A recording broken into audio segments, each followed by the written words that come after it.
indivisible, with liberty and justice for all.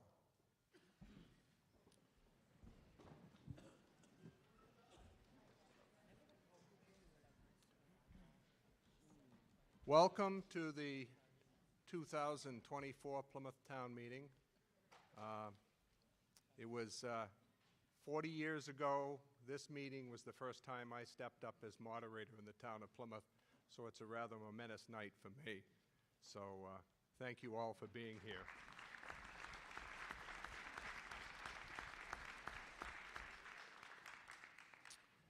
I have a few things I'd like to go over first. I would like to give you the results of your votes from yesterday for the Plymouth town election. For Select Board, David Clay, 68, Malik Philip Hammond, 63, Ted Winiski, 272, Robert Trask, 1, and Gary Dickerson, 1.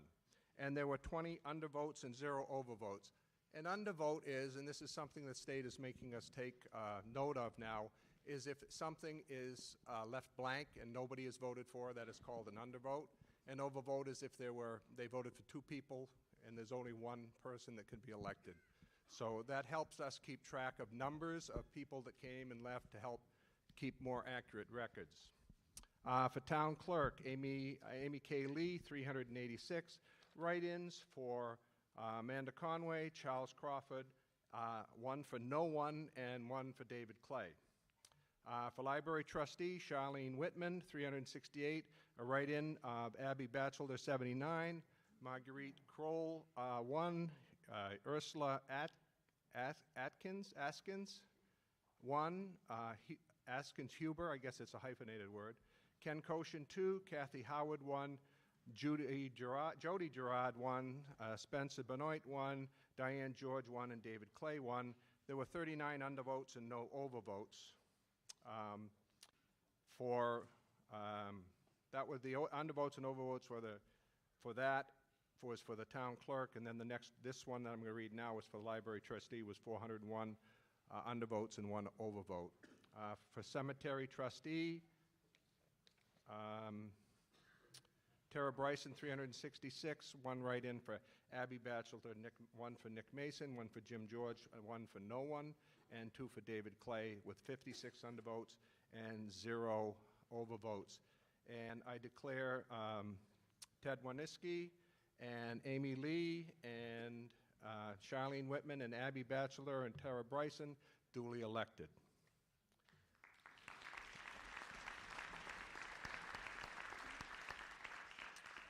For the zoning articles, Article 1 was 325 yes, 83 no, 19 undervotes, 0 overvotes. So Article 1 passes. Amendment number 2 was 304 yes, 91 no, 32 undervotes. So I declare that amendment number 2 passes. Amendment number 3 was 289 yes, 111 no, with 27 undervotes, and I declare Article 3 passes. Article 4 was 319 yes, 78 no, with 30 undervotes, and I declare Amendment 4 passes. Amendment 5 was 293 yes and 103 no, with 31 undervotes, and I declare that Amendment 5 passes. Amendment 6 was 298 yes, 91 no, 39 undervotes, and I declare Article 6 passes. And Amendment 7 was 332 yes, 62 no, with 33 undervotes, and I declare that that article passes also. The results for our portion of the Plymouth Regional School Board, from Ashland, Paul Pizzario was 288 votes and 152 undervotes and no overvotes. For a school board member from Campton, it was Carolyn Varian, 181, Sheila Donahue, 105, Stacy Lopes, 1, John Doe, 1, Ed Wood, 1, with 136 undervotes and 1 overvote. For a school board member from Holderness, Phil McCormick, 297, Casey Hickson, 1, Terry Potter, 1, Bonnie Acton, 1, and 127 undervotes and 0 overvotes. For Plymouth was Barbara Noyce, 334, votes, and write-ins. There was one for Linda Darling, Abby Batchelder, Jen Deloge, Jim Carey, Bob Marley, Joshua Harding, Gary Dickinson, Amy Lee, and 2 for blank. And for board member from Thornton, Tony Torino, 270, Eben Gannett, 1, Chris Schubert, 3, 156 undervotes and 0 overvotes. And for moderator, Quentin Blaine, 348, Robert Clay, 1, and Robert Trask, 1. And there were 75 undervotes. For Article 1, it was 354 yes, 32 no, 40 undervotes. Article 2 was 345 yes, 44 no, 37 undervotes. And I still need more pages here. And Article 3 was 303 yes, 93 no, 30 undervotes. And of course, the results of that gets tabulated with all the other towns and the regional school districts, so I can't announce who the winners were, but it looks pretty obvious from what we see. And for Plymouth School Board, Amy Lee was 239, Jen Deloge was 268, Jason Nemios was 212, David Clay 1, James Cleary 1, Ed Wood 1, 130 undervotes, no overvotes. And I will declare Jen Deloge and Amy Lee duly elected. For moderator, Quentin Blaine, 385, Robert B. Clay 1, they put my middle initial in on that one, Robert Trask 1 with 39 undervotes, and I would declare Quentin Blaine duly elected. Susan Jane Clay for school district treasurer was 382, 1 vote for Spencer Benoit, 43 undervotes. I would declare Susan Jane Clay duly elected. And school district clerk, Susan Jane Clay, 379, Spencer Benoit 1, 46 undervotes, and I declare Susan Jane Clay duly elected. So that's our work from yesterday. A long day. All right. Before we start the meeting, I'm going to let our town manager address the audience. And so, Scott, it's up to you.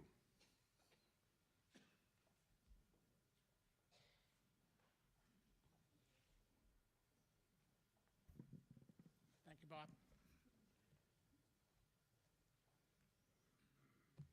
Good evening and welcome.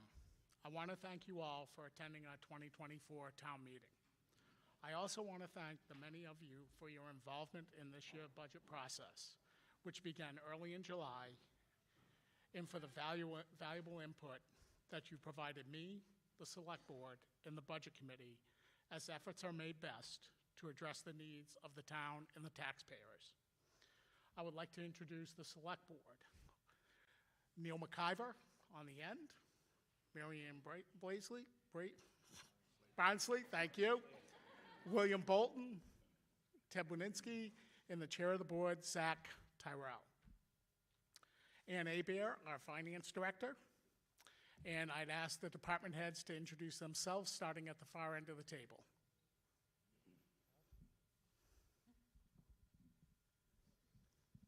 Hi, Dan Salzer, Pemmy Baker TV station manager. I'm Amy Lee. I'm your new town clerk. Alex Hutchins, police chief. Lisa Ash, Recreation Department. Tom Morrison, fire chief. Robert Cormier, park foreman. Becky White, Library Director and Archivist. Colin McIver, airport director. Joe Fagnet, Plymouth Highway. James Gahn, recycling manager. Thank you. The development of the town's recommended budget is one of the most important, challenging, and exciting responsibilities of the town manager. We, the department heads, finance director, budget committee, and the select board started working on the 24-25 budget back in July of 2023. The process leading up to its creation invites honest conversations about the critical functions we perform, areas of desired improvement or expansion, opportunities to achieve equity in the role of local government. When we developed this budget back in July, we worked collaboratively with the budget committee, and I want to recognize their efforts. Mark Halloran, Mike Courier, Sue Woods, and Matt Yetton. I thank them for their efforts in the meetings that they attended, the tireless meetings they attended, and provided critical input into the budget. We held approximately 20 public meetings to obtain input, thoughts, and ideas to include the formal budget hearings on January 22nd, 2024, and the second hearing on the warrant articles February 8th, 2024.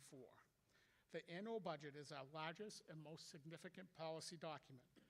The proposed budget demonstrates our organization's commitment to top community priorities and shared values. The spending plan reflects strong collaboration, thoughtful consideration, and some tough choices, with a goal of best supporting our community in the year ahead. Most of all, it centers the needs of the many people who make Plymouth so special. Last year at town meeting, we were given a number of items that we would work on over the course of the year. The Select Board strategic priorities for '23 and '24. Those were developed and they've been implemented. Review of all tax-exempt nonprofit organizations to assure that each one of them meets the requirements of the status of 501c3 exempt requirements. Keeping in mind that this hadn't been done for over 10 years, so it was the first time in 10 years that our assessors went out and viewed all tax-exempt nonprofit properties. When they went out over the summer, the assessors did a complete review and found a few properties that weren't on the tax roll that have now been added to the tax roll. And I continue to work with nonprofit tax-exempt organizations towards pilot agreements, payment in lieu of taxes. Capital Improvement Plan, second year of the plan, which creates sustainability on capital purchases to include infrastructure, equipment, land, and buildings. Policy and procedure development.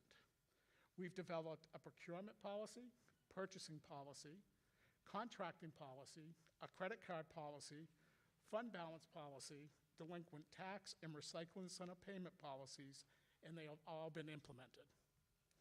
Grant research and acceptance of funds, supplementing grant funds in lieu of budget expenditures, of which we have been successful. Ambulance service budget. Overall overview and true operating costs with contracted towns. That project's completed, and you'll see it in this year's budget. Summary of the numbers at a glance. All mentions of impact to the tax rate are estimated on current evaluation and do not reflect any changes in revenue. I firmly believe that we need to have a balanced budget that the Plymouth taxpayers can support. This means meeting expectations, increasing sustainability for the town. If approved, the 24-25 budget is $12,758,155. Approximate decrease of 15% from the 23-24 budget of $15,032,997. This represents a decrease in the budget of $2,274,842. This resulting in a potential tax rate decrease of $1.24 per thousand, which is a 12.5 reduction from the current $11.09 per thousand town portion of the tax rate, down to $9.85 per thousand in valuation. Revenues are estimated, as they always are when we move throughout the year. General increases include a 1.5 wage increase for firefighters per their union contract and market adjustments, and a 3% wage increase for all other town employees. Inflation, impact on heating and propane fuel. We went out to RFP back in the late fall. We secured a very good price from Dead River Oil Company, and that's who we went with. But again, we went out to RFP, we did our due diligence, and we looked at the options that were available. Electricity and pay alignment from the wage and salary study that was done back in 2020. Savings in health insurance by adding cost-effective plans. We shopped the market, we looked at what plans were available, and we saved roughly $300,000 in health insurance by moving town employees to a more cost-effective plan. In this year, we again will look at healthcare costs, and we'll shop the market again for more cost-effective plans, creating further savings for the town. Increased costs in property casualty and workers' compensation insurances. New proposed firefighter, that the fire department has provided worksheets that were located online in the lobby of the Select Board's office and in the back of the room here tonight for review and justification in advance of town meeting. Key priorities. This budget supports the many core services our community relies upon, such as public safety, planning and development, town elections, public works, recycling, facilities, parks and other outdoor spaces that we enjoy, recreation programs, libraries, and more, while recognizing that challenges remain to maintain service levels and meeting our community's high expectations. At the same time, Plymouth, like many communities across the country, face complex challenges that require bold and innovative solutions. The 2024-25 recommended budget, prioritizes the town's limited resources with the following goals in mind. Provide a safe, dynamic, and attractive community for people of all ages, and continue to address the changing demographic composition of the town. Continue to work with advisory boards and other groups as a means to encourage citizen participation in town government. Continue to be good stewards of the natural environment through planned stormwater and floodplain management efforts. Continue to cooperate regionally with other municipalities and schools where appropriate and share ideas and resources. Maintain a commitment to and support an adequate and well-trained staff to serve the current and future needs of the community. Continue to employ sound physical management practices to ensure long-term financial viability for the town. And continue to conduct the business of the town with complete transparency and integrity. Key infrastructure investments. The budget addresses key infrastructure needs, including road construction on New Hebron Road, South Main Street Drainage Project to include Warren and Russell Streets, and we will continue to analyze our road surface management study for future road, street, and sidewalk improvements in the summer of 2024. Public Safety Complex Needs Assessment Committee. They were formed late in 2022 to evaluate the current police and fire buildings, the needs of those departments, and the needs of the community. The committee has met several times and contracted with the Turner Group, which is an engineering firm out of the southern part of the state, to consult on the needs of each department and current conditions of their buildings. The Turner Group has published reports that isolate each building's problems and conducted a space needs assessment of each department. The reports are available on the town's website. The Turner Group and the committee have concluded that the police and fire buildings need replacement.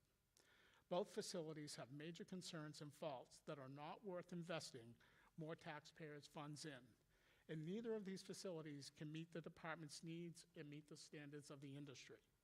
Presently, the committee is actively looking for plausible sites in the town that could house a future public safety complex. Sadly, the committee and the community recently lost a valuable member.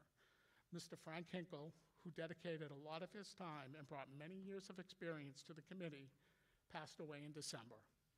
We look forward to continuing the process and the great work that Frank selflessly performed.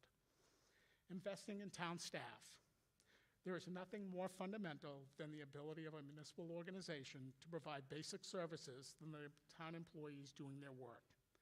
We have a strong focus on getting to know our employees through onboarding, orientation, individual meetings, and investing in our employees can help employee growth, improve employee engagement, retention rates, skill development, community culture, and customer satisfaction.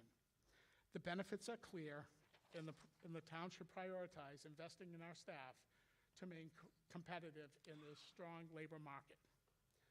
The recommended 24-25 budget meets this commitment through continued investment in competitive pay, full restoration of staff, especially in the areas of high community demand, town-wide activities to promote staff retention and competitive recruitment, and annual investments in employees' professional development.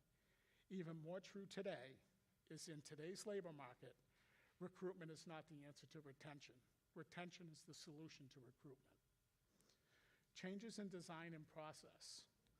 Both the 24-25 recommended budget and the 24 through 29 capital improvement program were developed with input from department heads, the select board, our planner, Planning Board, and Administration. While significant steps were taken this year to improve the process to accurately measure our intended outcomes and understand the true community impact, all of our investments over the next 2 or 3 budget cycles to include deferred payments on delayed delivery of equipment. The other area of improvement is how we make decisions. This year's recommended budget is one that reflects our commitment to continuous improvement. We ask departments to describe their desired strategic goals and outcomes and to continue establishing meaningful measurements that will help us determine whether projects and programs are achieving their desired results. In conclusion, recommendations about how to allocate funding must also demonstrate fiscal stewardship. But the best recommendations also reflect shared values, advance community priorities, address critical and emerging needs, build resilience, and improve the quality of life for all. I am confident that the 24-25 budget achieves these goals. We continue to work with Plymouth State University, community partnerships, and our life safety services agreement that was negotiated last summer for a period of 2 years. We continue to work with Plymouth Schools, SAU 48, and the building leaders of the Plymouth Elementary School and Plymouth Regional High School on collaborative efforts on we can better partner to provide services and resources to each other. Nonprofit organizations, I talked earlier about that, but the goal is to continue that effort on getting our tax-exempt nonprofit organizations to enter into pilot agreements with the town of Plymouth. I look forward to thoughtful conversation and consideration tonight. Again, thank you for your involvement in attending tonight's meeting. Thank you. She's right over at the door.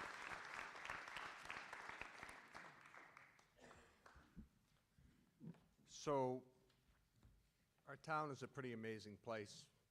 And tonight, there is a young lady here by the door. Her name is Ella Duchette. And she is a Girl Scout cadet from Plymouth who is working on her Gold Award. The Gold Award is the highest award in Girl Scouts. She wants to help out her town. She got the idea from her neighbor, Marcia Blaine, to design a new town sign for downtown Plymouth. The current sign is hard to see. Not many people even know where it is. And she's surveying people about that tonight, so if you stop and see her on the way, that she would appreciate that.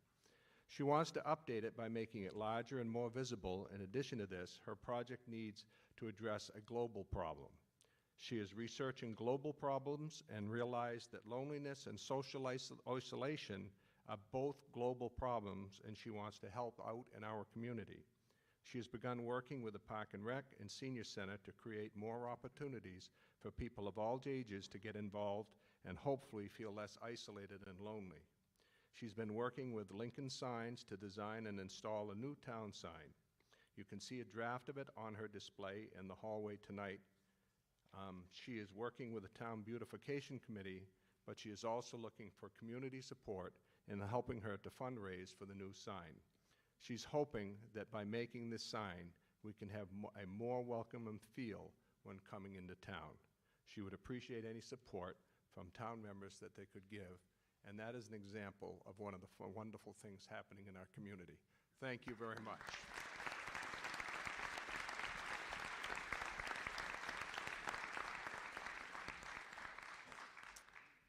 Now let's get on to the articles. All right. So, as many of you have heard through the years, I run my meetings by Robert's Rule of Order. I'm Robert. These are my rules. But my rules are not the same as the one in the book. They're the ones that are in your town report on pages 120 through 122. Basically, my job as a moderator is that of a facilitator.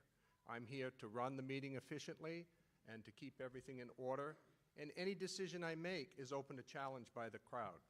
So if I make a decision and you don't agree, you have an opportunity to challenge me, and I'll put it to a vote of the people here. Okay?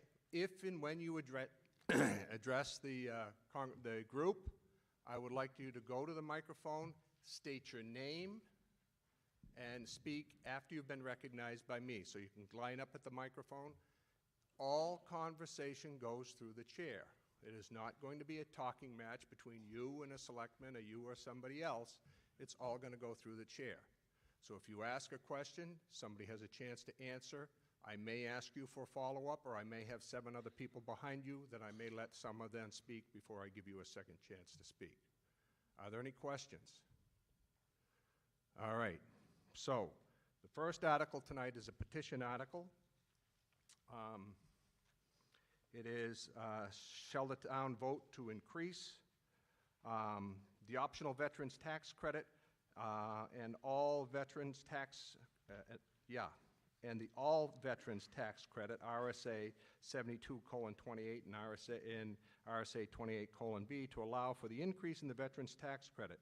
If approved, it would increase from a current $500 to $750 annual tax credit on residential property to all honorably discharged veterans that qualify under the current requirements as of April 1st, 2024. Do I have a petitioner here to move the question? It's been moved. Is there a second? Second. Is there any discussion? Okay. Let me tell you one more thing before I go any further. You all have these pretty little yellow slips of paper. I mean yellow, pink. I asked for yellow and I got pink, so I mean, these pink slips of paper. In order to help facilitate tonight so that I don't have people hollering no and yes and not able to tell, if you are voting, just rate yes. When I ask for yes, hold up your card. If you're voting no, when I ask for no, hold up your card. Does that make sense to everybody? Just makes it easier for me to see because I'm getting old. All right. Any discussion? Are you ready for the question? And the question is, all those in favor of voting for Article 9 will signify by raising the card and saying aye. Aye. Contrary-minded, nay. Vote in the affirmative, and I so declare it. Article 10, this is another petition article.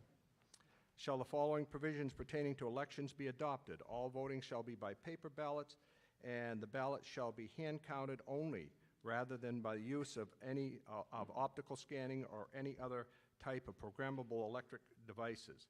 This shall constitute return to hand-counting ballots and the immediate discontinuance of all electronic voting machines and electronic devices authorized for use by trial in RSA 656:40.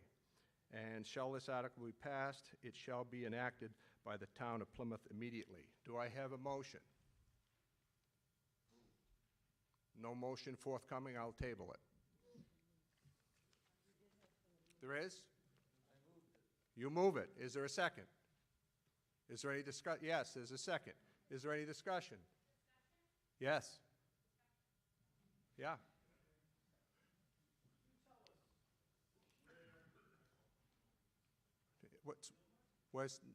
There's somebody else coming up, but do you have a question to ask while she's coming up?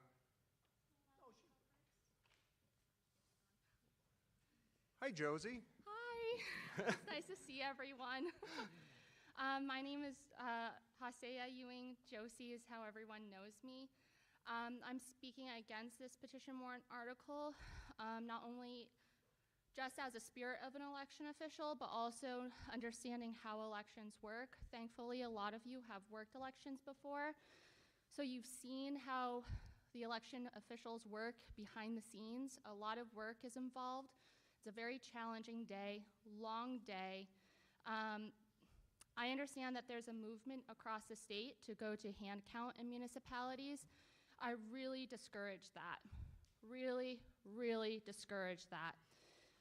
We have seen across the state that hand counting is really difficult when you have election officials, like your moderator, your town clerk, your supervisors of the checklist, who are working almost 24 hours straight, considering the night before. And then you have your ballot clerks.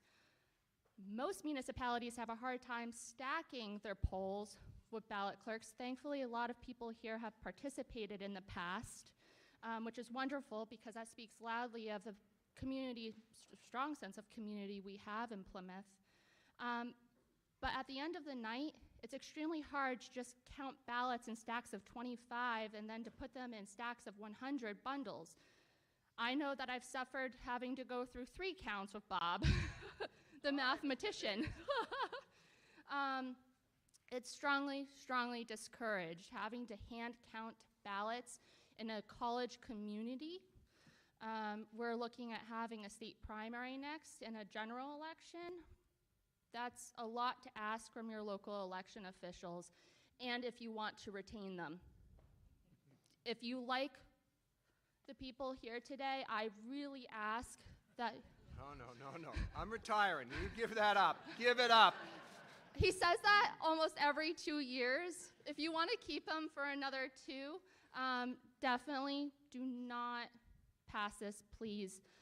There's more human error than there is error in machines today. And if you care about accuracy, you're going to strike this down now.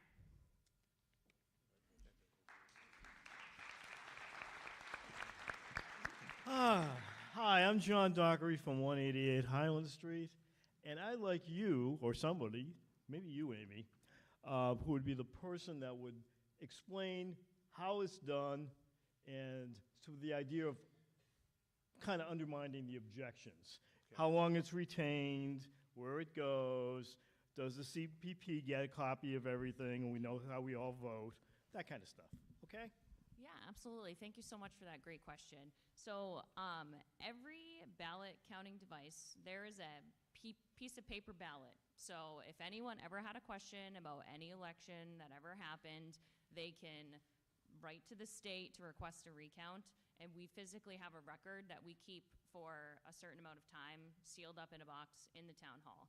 I'm very much against this article. It takes a lot of effort to get ready for an election. I didn't see the sun yesterday because I was at the town hall at 6 a.m. and I didn't get home till 10:30. So after a long, long day, there's more errors hand counting than there would be with a machine count. So I am against this article.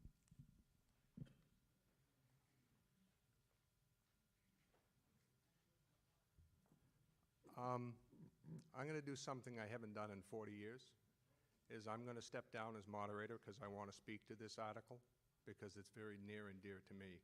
So I'm turning the microphone over to my deputy moderator. You want to take that microphone? Yeah, I'm going to take that.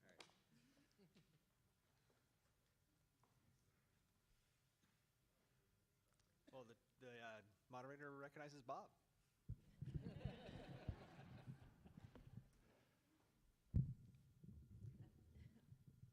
As you know, I've been doing this a long, long time. And I remember the old days when we had the checklists on the big pieces of paper this big and had to look through hundreds of names. And we've come a long, long way. And I know the integrity of those machines because I've worked with them for years. Nothing is connected to the internet. Nothing leaves this building. Nothing leaves the machine. It is on a chip, and that chip is locked. And I have a tab on it that if it's removed, then we have to turn stuff over to the state immediately, that it is totally secure and the information is safe. And having been here in days in the past when hand counting ballots until 3 or 4 o'clock in the morning, after having been there since 6 or 7 o'clock in the morning, people make a lot of mistakes. They're tired. I'm dead tired. I was dead tired when I got home last night. And I had a machine to help me and save me 3 or 4 hours. So I would strongly recommend that we defeat this article. Thank you.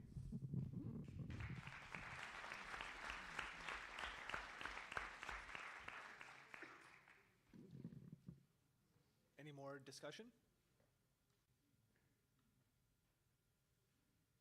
All right, we'll call it to a vote. We will start with the yeas. So if you're voting in the affirmative on this article, which would be to stop using the electronic counting mechanisms, please raise your sheet of pink paper and state aye.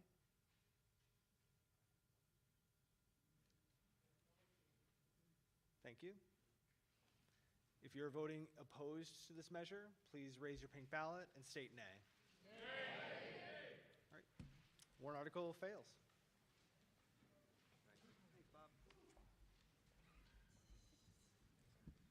By the way, that's Lad Rain, and I just spaced it because I was thinking about what I was going to say. I don't often express my opinion, and I don't think I've done it ever at a town meeting. But this one was very, very important to me, and I appreciate your support. So Article 10 fails. Move on to Article... Uh-oh.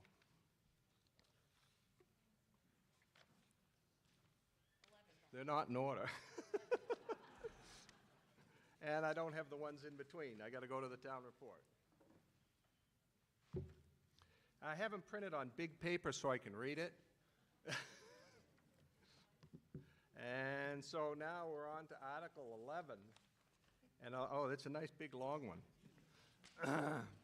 All right, Article 11, General Governance and Department Expenses. To see if the town will vote to raise and appropriate a sum of $9,795,601 for fiscal year 24-25 general governance with departmental expenses as followed. Salaries and fees and expenses, Selectmen's Office, $296,593. Pemmy Baker TV, $98,906.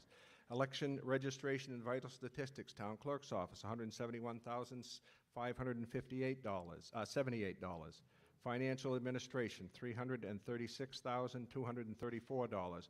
Reappraisal of property, $77,000. Contracted services, legal and otherwise, $192,539. Personal administration, health, dental, FSA fees, $1,085,000 and $1,085,286. Planning and zoning, $173,717. Land use enforcement, $45,000. I'm losing my place here. Where was I? Land, $45,986. General governance buildings, $79,000. Cemetery, $79,333. Miscellaneous insurance, workers' comp, liability, and unemployment, $243,510. Advertising and Regional Association, $7,308. Police Department, $1,625,145. Police Dispatch, $528,070. Ambulance, $1,360,178. Fire Department, $500,658. Emergency Management, $7,100. Street Lighting, $65,000. Recycling Department, Solid Waste, $597,426. Pemmy Vacate Solid District, dues, $5,000. Health Office, $10,000. New Hampshire Humane Society, $7,725. Welfare Office, $16,075. Welfare vendor payments, $50,000. Recreation programs, $395,413. Park and grounds, $256,885. Library, $469,991. Patriotic purposes, $6,200. Other cultural and recreation, $13,100. Conservation Commission, $7,000.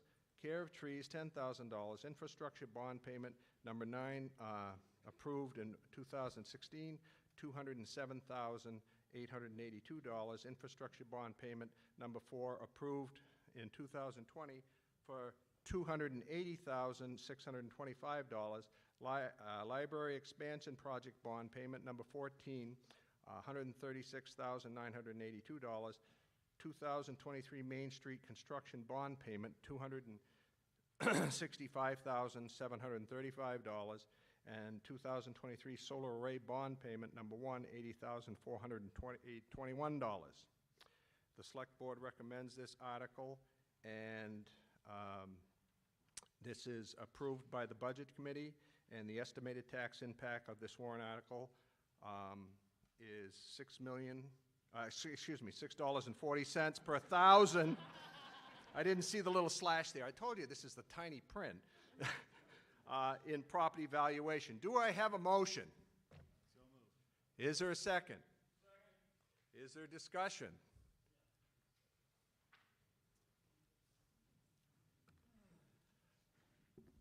Just as a point is that I have to read the article once to put it on the floor. It used to be I have to read them twice. Thank God I don't have to do that again. John Dockery, still at 188 Highland Street. I'm a little confused. I learned the old math. Perhaps that's the issue here. But I'm looking at the warrant in Article 11, and that's on 126. It's $9,795,000 and $601. Last year, Article 12 it was, on 108, the bottom, it was $9,018,383. I look at that as a addition of about $750,000. Is my math faulty? You also said it adds 6.40 cents per thousand. How does that jive with the fact you said the tax rate was going to go down $1 something? Just out of curiosity. Go ahead. Go right ahead. Yeah, those are excellent questions. Is this mic on? I don't know, is his mic on? Can we turn his mic up at the front? He's doing it right now. It seems quiet, but I can speak loudly. I would prefer to have you use the mic so everybody can hear in case. Is it? Yeah. Try this one. How about this? Oh, that's much better. So great point. You also recall that the town manager mentioned a number that's different than 9 million when he gave us the full summary. Can you hold the mic closer to you so everybody can hear you? I'm sorry. I will. Yes. Thank you. The town manager gave you a very different number when he spoke at the beginning. If you added up last year, every article that was approved on the warrant, it was somewhere in the realm of $15 million. If you add up every article and every single thing on this ballot or on this warrant passes this year, it's going to add up to something more like $12 million.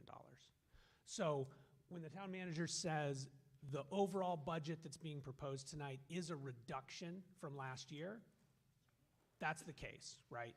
He's speaking to the entirety of the portfolio that's been put in front of the town this evening. Now, in particular, comparing Article 11 this year to Article 12 last year, there's a lot of different things that go into the mix there. For one, that article last year would not have had the solar array bond payment in it because that was approved in a different warrant article. It would not have had the South Main Street construction bond payment in it because that was approved in a different article. So those items, they were just in a different section of the warrant. So that's required as we put these warrant articles together. Certain things have to get carved out separately. So when we talk about a reduction, we're talking about the whole of everything that's here, not just that one article. And the other part of his question was, is the $6.40? That would be a portion of the total revenue raised, not that one. That's of next year's rate. This article accounts for $6.40 of what you would pay next year. Not an additional. That's the point. Yeah, and two parts to that. We put a tax impact on each one of these, but in all of those cases, it also doesn't consider revenues. It's just, if we paid for everything that's here with no revenue, $6.40. So it's a little bit, we want to try to put forth kind of the worst case if every single thing here we had to pay straight for it, to try to just make that impact clear. And you'll see that same tax impact, and if you added all of those up, you'd get somewhere near the number we're talking about. Josie. Me again. I'm just following up on the petition warrant article that was just struck down because I need to know, has the municipality budgeted for new devices for next year? New Yes. voting device? Yes. Yes. Yes, they have. Yes, they have. They said it was in the budget when I talked to them. And the finance director is saying no, they haven't been. We have to upgrade the system. We do, because as of this year, the AccuVote devices are no longer legally able to be maintained by the state, where municipalities cannot use them.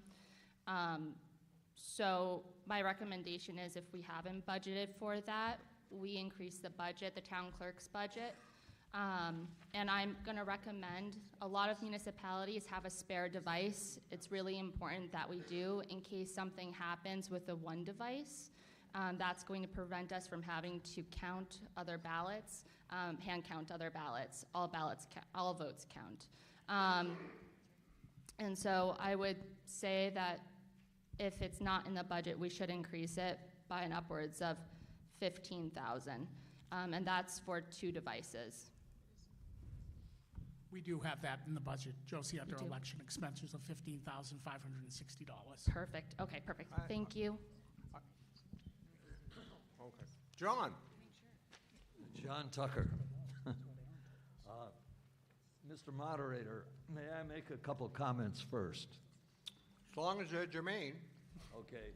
Referring to the blue pages in the town report, on page 140, I looked back at the 10 years ago at what the... You can move it down, yeah. Not that far. I looked back 10 years ago at what the taxes, what the amount of taxes to be raised, and it was $3,615,275. This year, it's $7,877,978, and that's an increase of about 54%, which figures out to about 5.5% a year. And this were years when the inflation rate was only about 2 or 3 or 4%. So I think we are kind of living beyond our means. Also, I Googled the population of Plymouth, and it's almost a flat line that the population has not increased. And it seems there should be some correlation between the population and the taxes. And one thing the town manager didn't mention is that we had a 20% tax increase this year. Extraordinary. I've never seen that, and I've been in town for about 30 years. And these tax increases were in spite of the fact that now I noticed the rooms and meals tax distribution went up $247,000. The automobile fees went up $356,000. So, and one more observation I would like to make. The town tax rate on my bill was 11.09. The school tax rate was 10.89. I don't think I've ever seen that before. The school rate is almost always more than the town rate. So again, I think we've been kind of living beyond our means. And I just have a question for the finance person. Go ahead. What the heck is the railroad tax distribution? Those are government funds that we receive from the state because we have a railroad that runs through the town of Plymouth. Without much traffic. It's okay. We'll take the funds. Tracks are still there, John. That's right. Well, after saying all that, on warrant article 11, I would like to propose a 4% reduction across the board on this. So the new amount would be $9,403,777. I think the town taxpayers deserve a good break next year. That 20% tax increase easily wiped out, and the Social Security was quite generous, I thought, but it easily wiped out all the increases in Social Security. So, John, your motion was $9,403,777. Is that correct? Okay. Correct. Do I have a second of the amendment? There is a second in the back. I can't see that far, but I see a hand go up. All right. So is there any discussion on the amendment? Okay, I'm going to put the amendment on the floor for a vote. All those in favor of amending the article to cut it by that amount to $9,403,777, please raise your yellow, your pink card. All those opposed? It is quite obvious that the amendment fails, which brings us back to the main article for any other discussion. I know I should have brought this, Jonathan Van Scooter, 6 Sam Hall. I should have asked at a budget committee meeting, and I'm sorry. Where are we at with the solar array project since we're paying for it? I just want to know the status of that project. Jonathan, at this point, we haven't made any payments towards the solar array project because it hasn't started. Once that project kicks off, our hope is it kicks off in May or June and into the fall.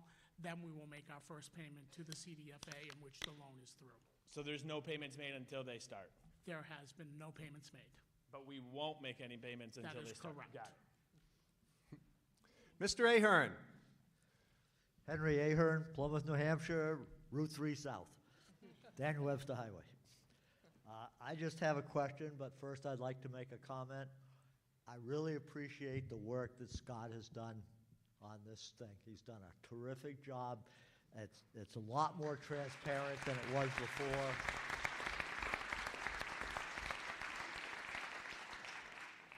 And I really appreciate the work that he's done on it.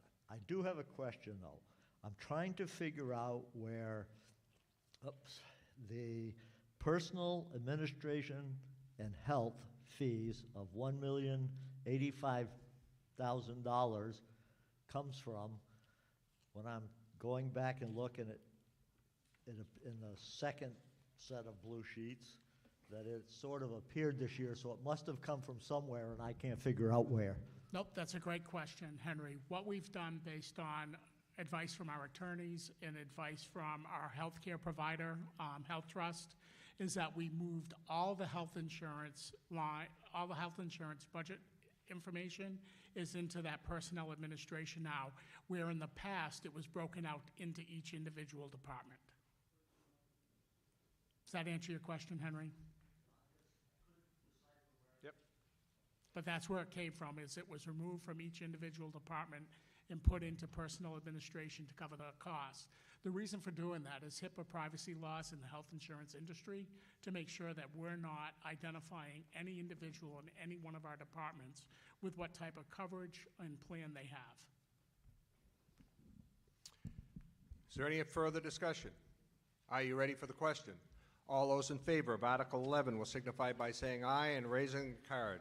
Aye. Contrary-minded, nay. Article 11 passes, and I so declare it, which brings us to Article 12. I got to get it closer this time. It's a short one. I can do it. Article 12, full-time fire EMT personnel, to see if the town will vote to raise and appropriate $118,743 for the purpose of funding one additional fire EMS employee. This cost includes pay and benefits for one position. This is recommended by the Budget Committee, and do I have a motion? So moved. It has been moved. Is there a second? Discussion. Are you ready for the, yes, there is discussion. John Dockery, still at 188 Highland Street. We now know that I'm not an accountant. Here's where I told it that I've never been a police chief, a fire chief either. Couple of things. You asked for, last year, a fireman, a firefighter, and you were given that person at the sum of $89,000.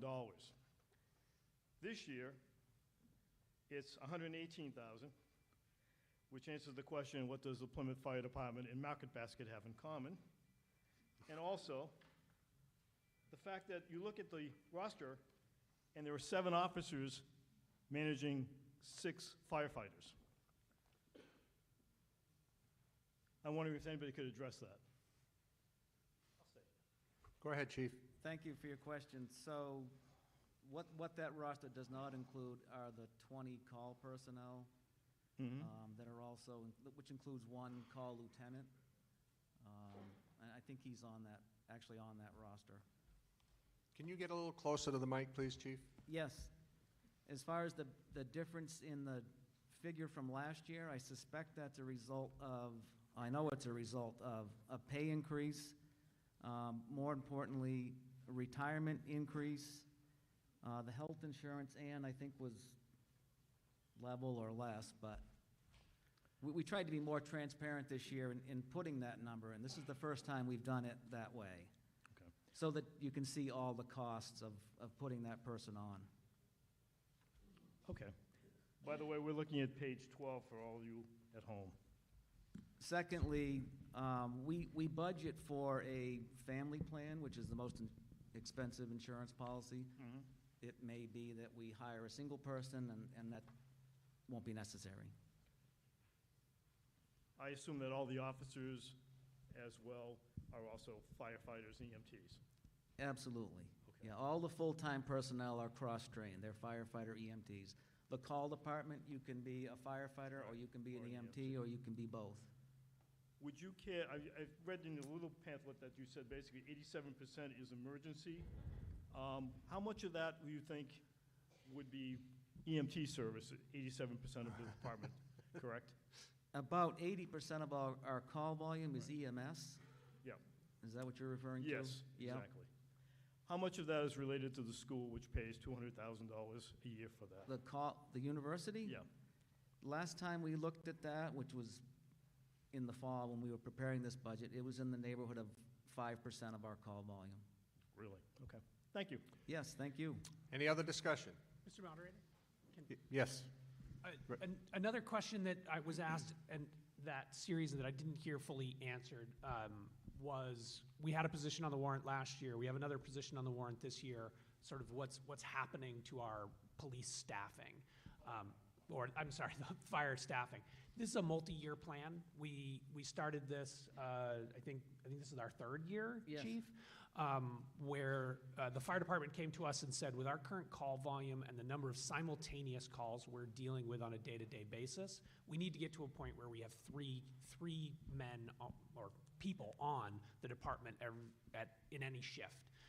So we went from 2 people, and then we've added 1 2 years ago. We added 1 this year. We're asking to add 1 again this year, and then we'll complete that cycle if we get this one passed, and we ask for 1 more next year. That will complete the ability to have 3 people on at all times. I think that pamphlet also highlights 360 times in the past year that we've had simultaneous calls, and some instances where we've had to bring mutual aid into our community to be able to serve fire or EMS cases. So it is an issue.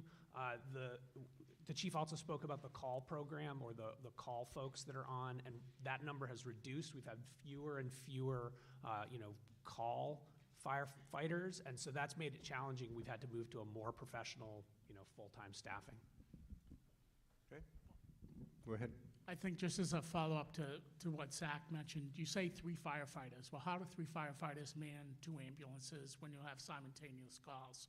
We're fortunate enough that our deputy chief is a paramedic and can respond with the other firefighter in the second ambulance. Keeping in mind that we do run an ambulance business for 4 towns: Ashland, Holderness, Rumney, and Bridgewater. So we do have a due diligence to provide that service day in and day out, 24/7. And that was one reason why we realigned the ambulance budget, is to find what the true cost is. We know that 52% of our medical calls occur in the town of Plymouth. We own that. That's our responsibility. But we know the other 48% belong to those other 4 towns. And we allocated that cost to those 4 towns based on the percentage of calls that come from each one of those towns. You may have heard there were substantial increases to each one of those towns because the town of Plymouth has been losing money over the past few years, 10 years, with regards to what we've been charging for ambulance. This will be the first year that we will break even on the costs that are associated with running an ambulance business. So that's why it was realigned, and that's why we asked for the additional staff. Go ahead. Step up to the microphone and identify yourself. William Bond from Old Hebron Road.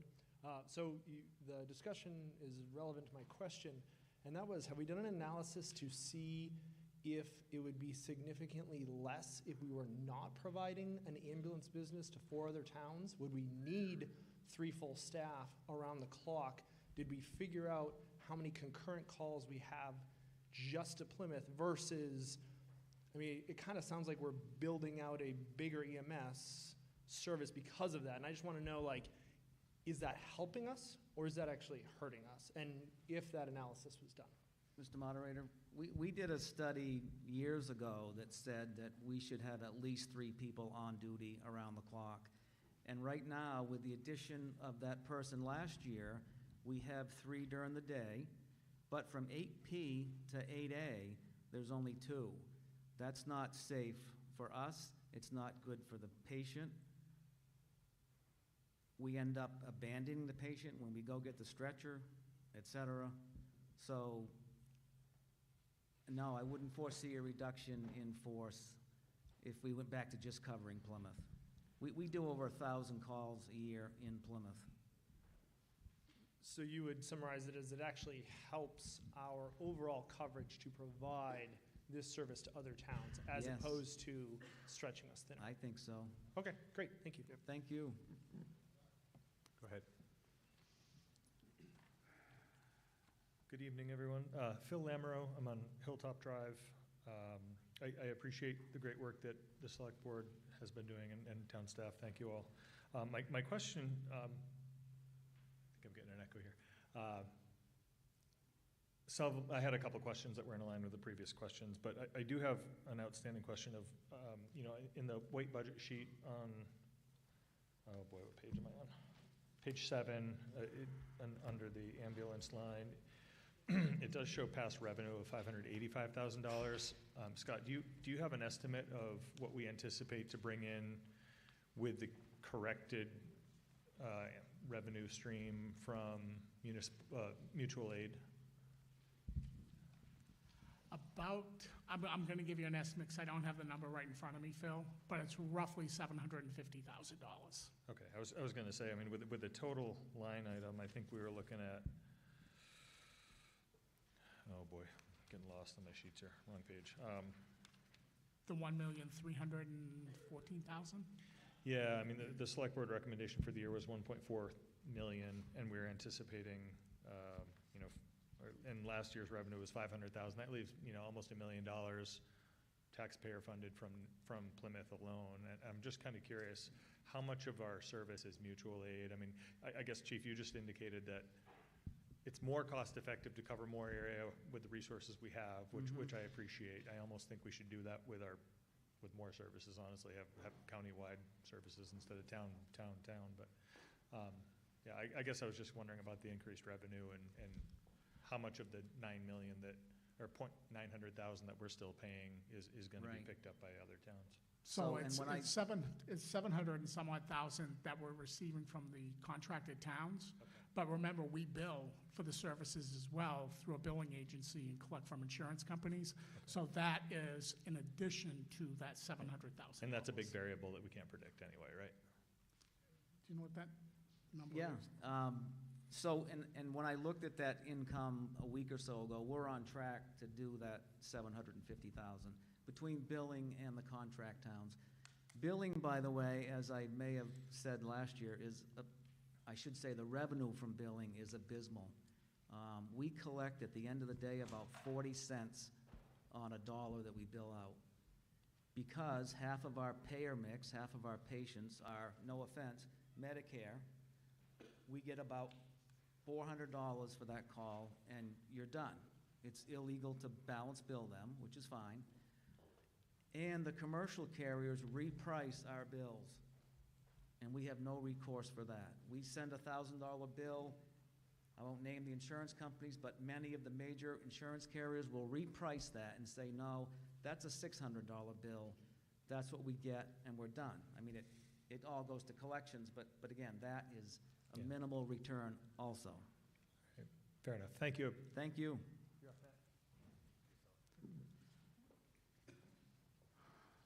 Matt Yetton. So 48% roughly of the service calls go to mutual aid to other towns. That's correct. Right, and we're trying to break even on that. And as we expand and grow over time, just one of my concerns I can't help but think in the back of my head is, so we're trying to break even on our mutual aid and trying to get more efficient as running that as a business. And hopefully we can make that so it's a profitable business. But as we expand over the years and a fire safety complex comes down the road at the tune of whatever the budget might be, I can't help but just think to myself, well, all right, so we're expanding. Yes, some is in town, but 48% is for mutual aid. And now we have this fire safety complex, and is 48% of that bill going to be taken up by the 4 other towns? So it's more of a rhetorical question. It's just a thought that is lingering in the back of my head. It's like we're growing and growing and growing. And, you know, thanks to Scott's review, it'll be like, hey, and your review is like, hey, we can't keep losing. We at least need to break even on this stuff. Right. Can we start being profitable on that stuff? Because when, you know, if and when a safety complex comes down the road, because we're growing and expanding, you know, that's going to be the Plymouth residents bearing that cost of that. And we're not going to be able to like, well, hey, 48% is your service calls. We had to build this new building that cost us, you know, X amount of money, and here's your bill. So just a thought in my head and a concern I have going to the future is in growth.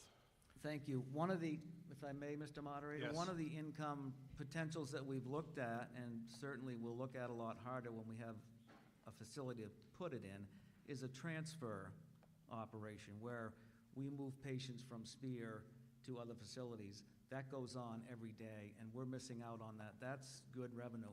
We just don't have the resources right now, human or otherwise, i.e. we would need another ambulance. But that can be a moneymaker. All right, great. No, By the way, and when your question about paying for the facility, so everything in that budget that is EMS related gets billed out now to all of our communities, including Plymouth, at that 80% rate. Great, So great. 80% of my salary goes into that calculation.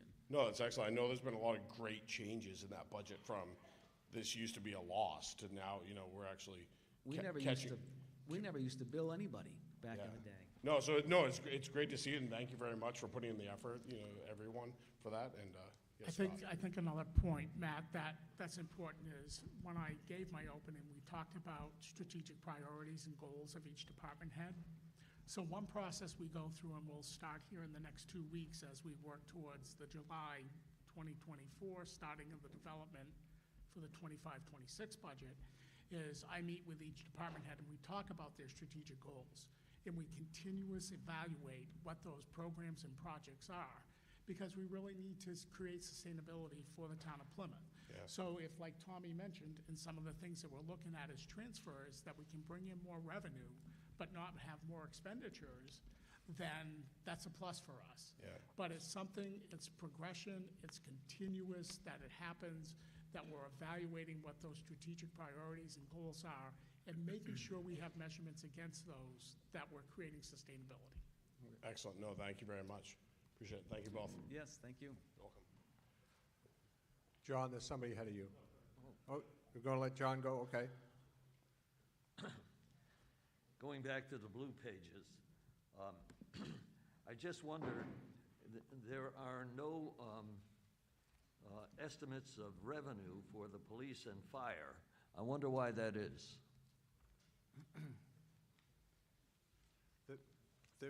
The estimates are not in the warrant, they're in. On page 139. Yeah, they're all under the town departments, John. They're individually listed under the departments in the budget. Okay, wouldn't it be helpful to have them broken down so we know what, that we can see what the revenue that the fire department collects?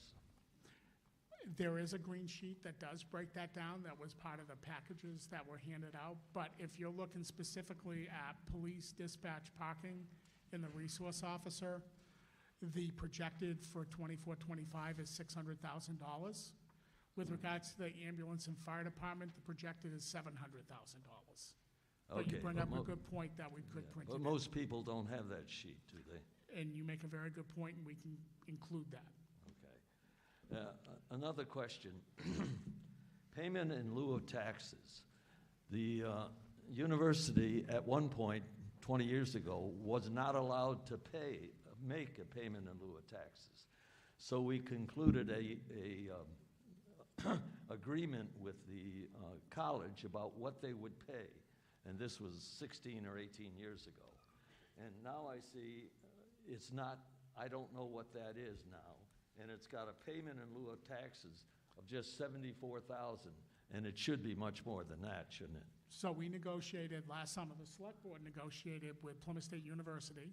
They pay a life safety services agreement of $400,000 to the town. Plus they pay additional services, additional cost for ambulance services, police services, as well as the taxable property that they have, which in all adds up to just over $1 million in revenue that we receive from Plymouth State University. Is that in here somewhere? Did I miss it? Is that in there, Andy? Well, that would be good to know. It's not on there. And Mr. Moderator. It's at the top line, John, which is $2,400,000 income from departments. Okay. On page 139 at the top of the page. Right. Right. That figure at the top of the page, 1.5 something million? Go ahead. Yeah, so the 2.4 million that you see on the top of page 139 it's not itemized, but it's all encompassing of the income from the ambulance, income from parking, income from police details to the university, anything that we're taking in. Because with the university, it's not a pilot agreement, it's a life safety service agreement and a service agreement for services that they use. So all that. It would be nice if that was itemized, and that's kind of what Scott's got here on the green sheet is more of an itemization, but it does roll up into that $2.4 million number. And if you picked up this handout, which is the kind of budget handout, in any of those departments you will see the revenue from the prior year as associated with that department. So it is. We have it broken out in a couple places. I think your point is fair that it's not in the town report, and that could be a useful addition for us in the future. Oh, one more question. Yeah, one more. It's people are trapping at the bits here, John. Okay. I just wonder, we added a fire personnel about a year ago and adding another one this year. Have we ever had a study done of our particular circumstances of what our staffing should be? We just discussed that. That was just spoken about a couple minutes ago. He mentioned something. He said that it was over a 3-year period. They've done a study, and they added one last year. They're going to do another one this year, and they plan to do another one next year in order to get us up so we have enough people to run the ambulance. How about police? But that's not. This isn't the police budget. Let's deal with what's at hand, please. Thank you. I've got 2 people lined up to speak. I'll give them a chance to speak, and then I'll be happy to entertain that motion. And please be brief if you can. Yeah, I'll certainly keep this brief. Kevin Lincoln, Adams Road. So I'm a former firefighter on the call department, and I know when I started, I waited 3 weeks due to staffing. The staffing was that he had too many people, and I had to wait for somebody to get done to put my name on the roster because the roster was maxed at 40. Unfortunately, they do not have that luxury today. The other part to their job is EMS is a big bulk of it, but they're firefighters. They're going into buildings, 2 people per shift, with 1 at the truck, 1 going in by themselves, is not safe. And they need to go in and get people out, and they need to do that safely. And I support adding these people.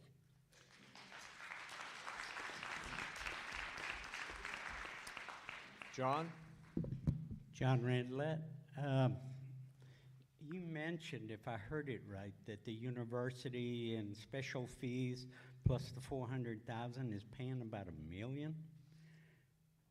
I mean, when I got off the board in 2020, we were looking at about $700,000 with the extra fees, and we've increased that by 300,000?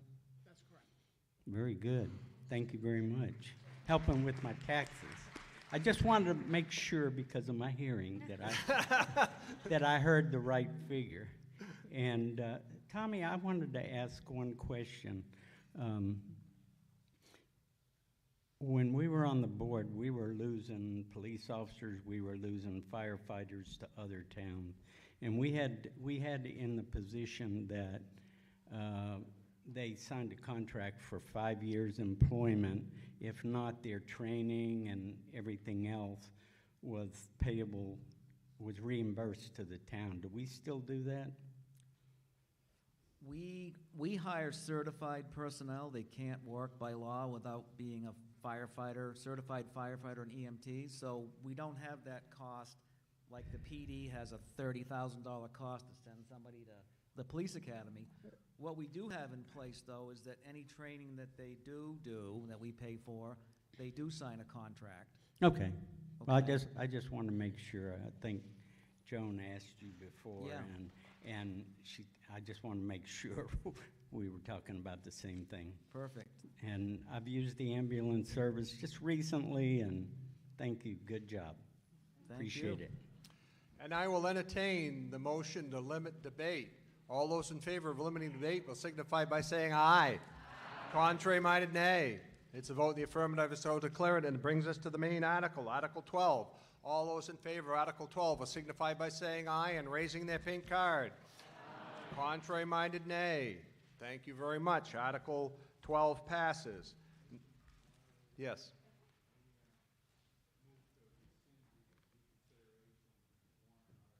To limit reconsideration on Articles 9 through 12. There's a motion on the floor. Do I have a second? Second. Okay, there's a motion on the floor to limit reconsideration on Articles 9 through 12. To explain what that means is that there's no way that these can come up again tonight unless, and if people do vote to bring it up again, it would have to be at a meeting certain so that we don't go back. And it goes back to a law a long time ago called the Midnight Harry Law, where in Newport, New Hampshire, a bill failed, half the people left, they voted on it again and it passed because there was a chance to reconsider. So since that time, we've added this opportunity to limit reconsiderations. For all of those that want to limit reconsideration on Articles 9 through 12 will signify by saying aye. Contrary-minded, nay. Thank you. They will not be reconsidered tonight. Article 13, police parking, to see if the town will vote to raise and appropriate a sum of $79,525 for the purpose of funding the fiscal year 425 police parking department, and to further authorize the withdrawal of $30,000 from the parking special revenue fund to offset this appropriation. The balance of $49,525 will come from taxation. The Select Board recommends this, as does the Budget Committee. Do I have a motion? Moved. Is there a second? Second. Is there any discussion? Are you ready for the question? All those in favor of Article 13 will signify by saying aye. Aye. Contrary-minded, nay. Vote in the affirmative, I so declare it. Article 14, Police School Resource Officer. See if the town will vote to raise and appropriate a sum of $148,825 for the purpose of funding fiscal year 24-25 Police School Resource Officer. This appropriation will be offset by $111,619 from SAU 48 school system. The balance of $37,206 be raised through taxation. The Select Board recommends this, as does the Budget Committee. Do I have a motion? So moved. Is there a second? Second. Is there any discussion?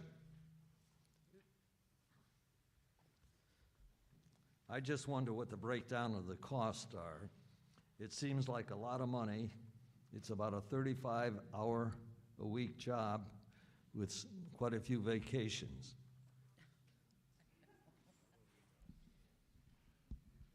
Alex, you're up. It's actually a 40-hour work week, and the school resource officer does the Plymouth Elementary School, the high school, and the other schools that are associated with Plymouth, and does all the juvenile investigations for us. It's a lot of work. Yes. Molly McCann, I just have a naivete question. What does this officer actually do? Thank you. So the officer is assigned to the schools, like I said, between the elementary school and the high school, but also the other schools that are within Plymouth, including Mount Prospect Academy, and they investigate all of our juvenile crime. Go ahead, John. How does he split his time up? He can't be doing. It's very hard, actually, and a lot of times it's a female. But So she, it would seem the high school would be the most important one. And how much time does he spend there? it's different every day. It depends on what's going on. So it's very hard to tell you how much time they spend in each school, but every day is different. Is there any other discussion? Mr. Moderator? Yes. Another detail is that officer, when school is not in session, also serves as a regular officer on the department. So that's, if you're looking at it and saying, well, why does the town pay part of it and the school pay part of it? Well, that officer serves the town in addition to the school when school's in session. So during school vacation and during the summer, work regular patrols in the town. Okay. Any other discussion? Are you ready for the question? All those in favor of Article 14 will signify by saying aye and raising their card. Aye. Contrary-minded, nay. Vote in the affirmative, and I so declare it. Article 15, Highway Department, to see if the town vote to raise and appropriate a sum of $1,267,568 for Highway Department and authorize the withdrawal of $25,000 from the muni, is that short for municipal? Okay, the Municipal Transportation Enhancement Capital Reserve Account created for this purpose. The balance of $1,242,568 to come from the general taxation. This is recommended by the Select Board and approved by the Budget Committee. Do I have a motion? So moved. You got an easy job tonight, Ted. I move. Is there a second? Moved and seconded. Is there any discussion? Are you ready for the question? All those in favor of Article 15 will signify by saying aye. Aye. Contrary-minded, nay. Vote in the affirmative, I so declare it. Article 16, Municipal Airports. To see if the town will vote to raise and appropriate a sum of $13,933 for the purpose of funding the Plymouth Municipal Airport, and with said fund in the amount of $7,000 to come from the Plymouth Municipal Airport Special Reserve Fund. The balance of $6,933 to be raised through taxation. This is recommended by the Selectmen and approved by the Budget Committee. Do I have a motion? So moved. Do I have a second? Any discussion? Are you ready for the article? Article number 16. All those in favor of Article 16 will signify by saying aye. Aye. Contrary-minded, nay. Let's vote in the affirmative, and I so declare it. Article 17, to see if the police cruiser purchase, to see if the town will vote to raise and appropriate a sum of $65,000 for the purpose of purchasing and outfitting a police cruiser, and to further authorize the withdrawal of $32,500 from the Police Department Special Revenue Fund, the balance of $32,500 to come from taxation for the purchase of the vehicle. This is recommended by the Selectmen and the Budget Committee. Do I have a motion? So moved. Do I have a second? Do I have any discussion? Always have discussion on a police cruiser. Go ahead, Henry Ahern again. And I want to commend you on now we're buying a vehicle instead of leasing it, because I've been after that for years, that we keep leasing it, which we have no control over. But my question is, are we actually replacing a cruiser, and if so, how old is the cruiser we're replacing? Yes, we're not adding to the fleet. We will be replacing a 2014 Dodge Charger. Thank you. You're welcome. Go ahead, John. I was waiting. I'm just curious, do we get a trade-in? They gave us $2.50, John. It's been well used all those years. Go ahead, Alex. So the trade-in value, what I've seen is around $2,000. It's not worth it. What we do is then we transfer the car to another department within the town of Plymouth to use. It's well used, though. Go ahead, Ms. McCann. Another naivete question. Is this a standard practice to every 10 years replace a vehicle in the fleet? So past practice, we were doing 3 cars every 3 years. That's a lot of money to raise in 1 year. So last year, we switched it to get 1 car every year. Any other discussion? Are you ready for the question? Oh, John, come on.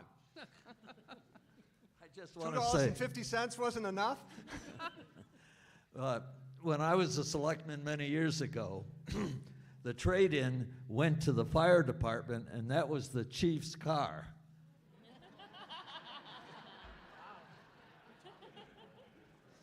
He's welcome to have it. Well, John, you know, 68 years ago, I was in diapers too, but it's different now. All right. Any other discussion on Article 17?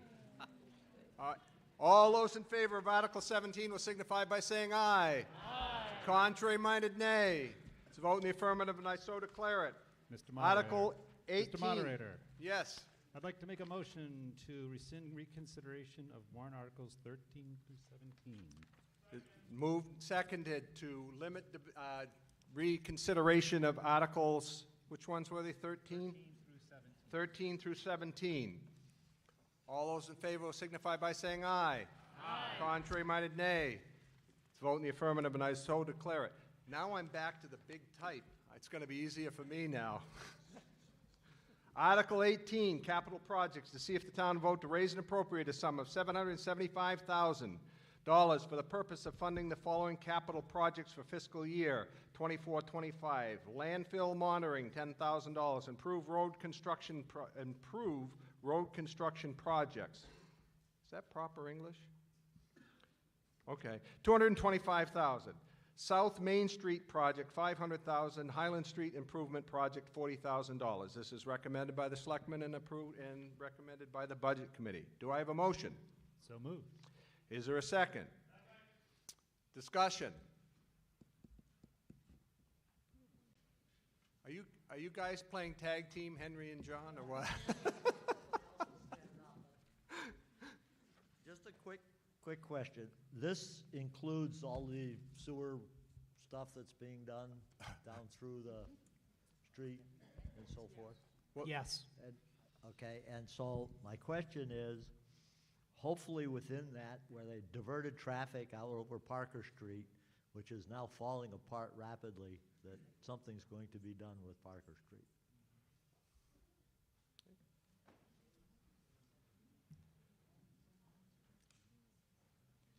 Scott Robotham, Fairgrounds Road.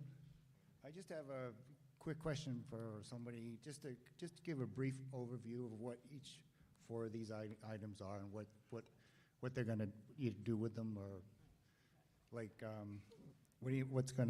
what are the improvements for the road construction projects? What are those projects? Just curious. Sure. So the improvement road construction projects, the $225,000, that's $125,000 towards Emerson Street, and it's $100,000 to complete the project on New Hebron Road.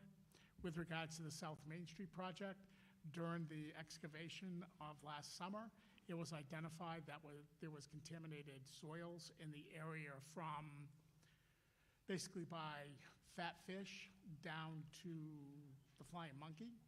So that's going to cost us an additional $500,000 to excavate that soil and transport it to a site in Nashua that can take care of it for us. And the Highland Street Improvement Project, that's a project that will take place in the summer of 2025. It's a TAP project, which is a New Hampshire Department of Transportation project with the town of Plymouth. We received 80% grant for that and a 20% match.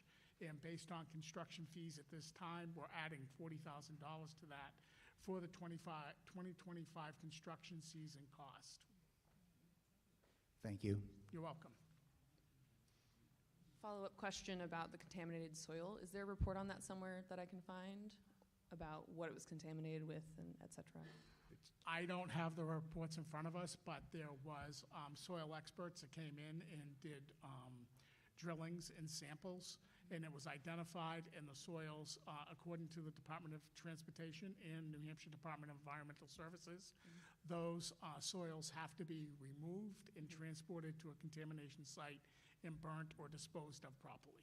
And so it would be at the state level, they would have a report on the details of their findings? I can get you the details through our engineering firm if you'd like to see them. Yes, please, thank you. Absolutely. If some of you old-timers remember, there were a lot of gas stations down that end of town that have been removed, and what is probably is what happening and is understood is that there's gasoline from those stations from years in the soil there, and that's what's being remediated. Go ahead, Gigi. I'm Gisela Estes. I live on Maple Street in Plymouth, and I'm really, really concerned about our roads, and I'm so glad that you have some money to fix it. Some of the streets, like Emerson, for example, you go down there, I go down there, I have to drive on the left side and make sure that there's no car coming the other way. And so I'm very, very pleased that you are working on them. And of course, Highland, there's some big holes, you know, that by now you know how to not hit them. And my daughter was visiting, and I was careful and slowing down. And she said to me, "Mom, are you so worried about this being so bumpy for you?" I said, "No, not for me, but for the car." Thank you. And I think that's truly the importance as we talk about our capital improvement program and rebuilding the infrastructure to include the buildings and the streets. And we have been able to put money aside for those purposes while creating sustainability in the balanced budget. Chris Lee on Binks Hill Road. Just one quick question. I was always under the understanding that Main Street was owned by the state. So why are we paying for the cleanup of the soil? Because it's part of our downtown drainage project. But I thought that was being done by the state as well. No, the downtown drainage stormwater project is the town of Plymouth's project. The other half of that project was Plymouth Village Water and Sewer, when they excavated to put in the new water and sewer lines. And in that section from Highland Street down to Warren Street, that's actually the town's project with the downtown drainage that runs into that new detention pond down by the skate park. Okay, thank you. Any other discussion?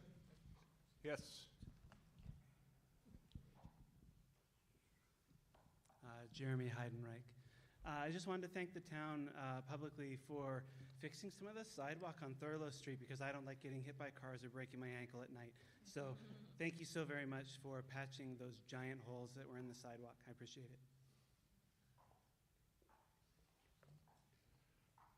it. Grace Garvey. Two questions. One is, I noticed a landfill monitoring cost in the capital improvements, and I'm wondering why that's split out from the regular budget for the landfill or the solid waste facility. With our CIP program, it You requires... need to get closer to the mic, Scott. I'm sorry, Bob. The CIP program requires anything $10,000 or above to be in the CIP. Okay. So it wouldn't normally be in the budget for the landfill every year? Okay. Second question, please. Yeah. Regarding the contaminated soils, I understand DES often has, I guess, remediation funds for those sorts of cleanup. Has anyone looked into that? Unfortunately, those funds have dried up. Thank you. This is the state of New Hampshire. Is there any further discussion? All those in favor of Article 18 will signify by saying aye. Aye. Contrary minded, nay. It's a vote in the affirmative, but I so declare it. Article 19, fire engine lease, to see if the town will vote to raise and appropriate a sum of $161,945 for the purpose of funding payment number 2 of a 5-year lease payment for fire engine as approved in the 2022 town meeting. This is recommended by the Selectmen and the Budget Committee. Do I have a motion? So moved. Is there a second? Discussion? No, it's a lease, pay the bill. Okay. Are you ready for the question? All those in favor will signify by saying aye. Aye. Contrary minded, nay. It's a vote in the affirmative, and I so declare it. Article 20, ambulance Lucas CPR device, to see if the town will vote to raise and appropriate a sum of $22,078 for the purpose of purchasing a Lucas CPR device for the fire and ambulance departments. This is recommended by the Selectmen and also by the Budget Committee. Is there a motion? So moved. Is there a second? Is there any discussion?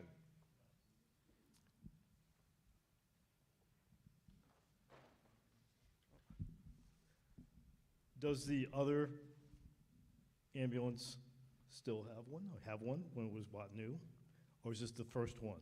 No, this is the first one. From here on, they'll be spec'd with the new ambulance, and it's also an item in the CIP now. Could we add a second one for another $22,000 to the budget? Seems to me an ambulance should have this, especially if you're understaffed. Wouldn't hurt my feelings. From my lips to your ears. Go ahead, John. I'm not sure what it does. Mr. Moderator, can I have Deputy Chief Pierce speak to this? He's not a Absolutely. resident. I know he's a non-resident, but I give him permission to speak.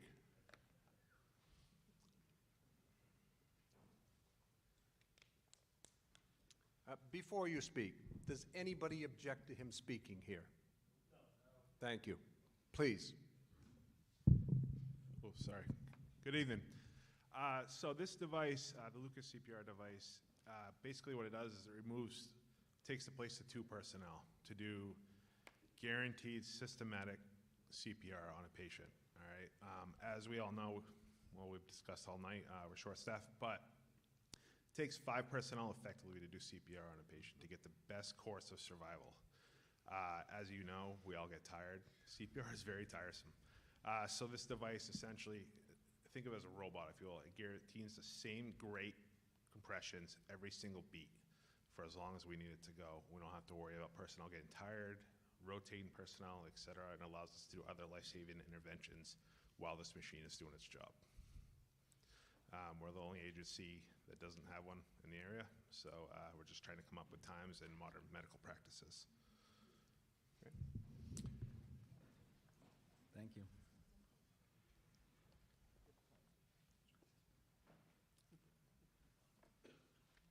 Kevin Lincoln, Adams Road. I'd like to make a amendment and add $22,078 to add a second device, bringing the total to $44,156. Okay, it's been amended, moved and seconded to increase it by $22,078 to $44,156. Discussion. Are you right? John? To the fire chief, does this work? Can we do it? Absolutely. Are you ready for the question? And the question is on the amendment to change the main article to become raise $44,156 for the purchase of 2 Lucas CPR devices. All those in favor will signify by saying aye. Contrary-minded, nay. It's a vote in the affirmative. So the amendment passes, which brings us to the main article, and the main article will now read, to see if the town will vote to raise and appropriate a sum of $44,156 for the purpose of purchasing 2 Lucas CPR devices for the fire and ambulance departments. All those in favor will signify by saying aye. Contrary-minded, nay. It's a vote in the affirmative, and I so declare it. Article 21, highway plow truck purchase, to see if the town vote to raise and appropriate a sum of $140,000 for the purpose of purchasing a new plow truck for the highway department. This is recommended by the select board and approved by the budget committee. Do I have a motion? So moved. Do I have a second? Discussion.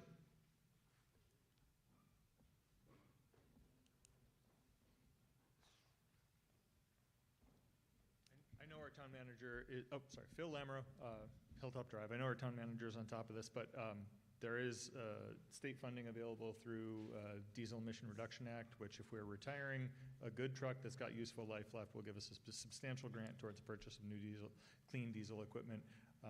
I know we have a great grants team working on this, so I would support this. Thank you. Okay. Thank you, Phil. Any further discussion? Are you ready for the question? All those in favor of Article 21 will signify by saying aye. Contrary-minded, nay. It's a vote in the affirmative, and I so declare it. No, not yet? Next one? All right, next one. You always wait until I start talking and then interrupt. That's got to give you a chance. All right, Article 22, Building Needs Assessment, Fire and Police. To see if the town will vote to raise and appropriate a sum of $35,000 for the purpose of allowing the Select Board to conduct a building needs assessment for the Fire and Police Department. This is approved by the Selectmen, or recommended by the Selectmen, and approved by the Budget Committee. Do I have a motion? So moved. Do I have a second? Discussion. Come on down, John. Oh, we'll get two Johns going up.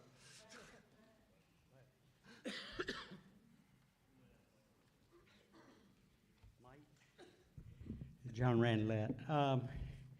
While I was on, before I got on the select board, we had funding set aside to do an assessment. They did. We were looking at this big complex. And then, I want to say it was in 2018 or 19, we had appropriated some more money for a further study. I know we did a lot of the work ourselves, and Steve LaFave and Alex and them worked on there. And what do we think we're going to find other than what the other two studies came up with? Tom and Alex, do you want to take that? So, yeah, I can answer the first part. What year did you say that was? Well, I want to say there was one probably when I was on the planning board, probably in 14 or 15, and then there was another one I thought in 2018. Yeah, we thought it was reasonable to do another one, given that that one was so old. But you're right, we didn't find anything different.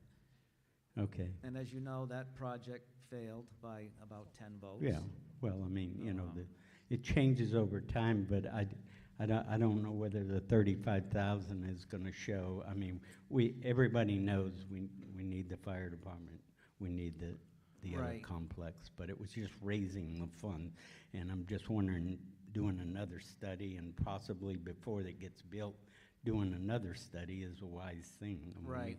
I think we're in hopes that some of this money can actually be used for what we call a phase 1 environmental study when we find a site. Okay. All right, thanks. John, just with regards to what you mentioned with 2018, it's brought to my attention that there was a grant received. The refurbishment of the police department was done, as well as the house addition to the fire department with those funds. But one thing that happens, and because I've been involved in the town for 15 years in planning board and select board, and we get grants to do a study, and that's good, but are the studies effective? And I think, you know, I don't think since 2018, nothing has gotten better. So, I mean, I think those studies justified what we needed to do. We just need to bring it back up without doing, I mean, you know, if somebody's, you know, that's our tax dollars from somebody else that we're paying. So, I mean, it's, I understand we get the grants to do it, but that's no reason to do it if we're not going to get any further information. Thank you. Thank you, John. Hi, John again. The current properties, the police department is 4.8 acres, 4.18 acres, and the fire department is 0.4 acres, which sounds, it should be reversed anyway. But at that point, it's 4.58 acres. It's not being taxed. It's not taxable land, correct? Once we build a new place, is the house that the fire station's on and all that property going to be taxable? Or are we going to keep it for something else? If the property was sold, it would be Correct. moved onto the tax roll. It would It'd be go onto the taxable tax roll. property. Okay. If we could find a plausible site to build a new public safety complex in the future. Right. 116.8 acres at the airfield. I don't know if you'd want the fire department coming to your house from the airport, though.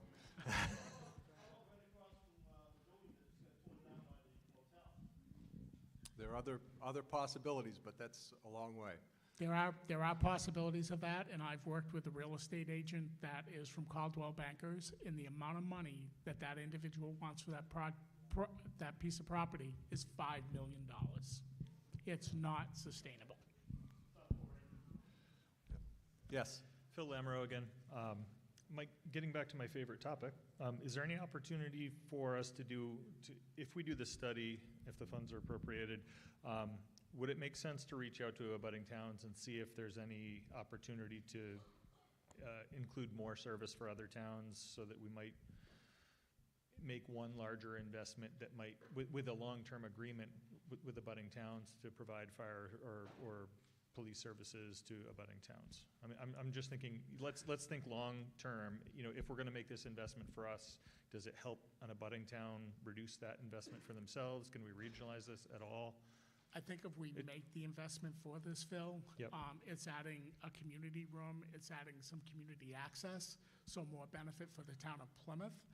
I'll put it very politely, in the public service sector in the Northeast, it's very territorial, and that each town wants their own fire station.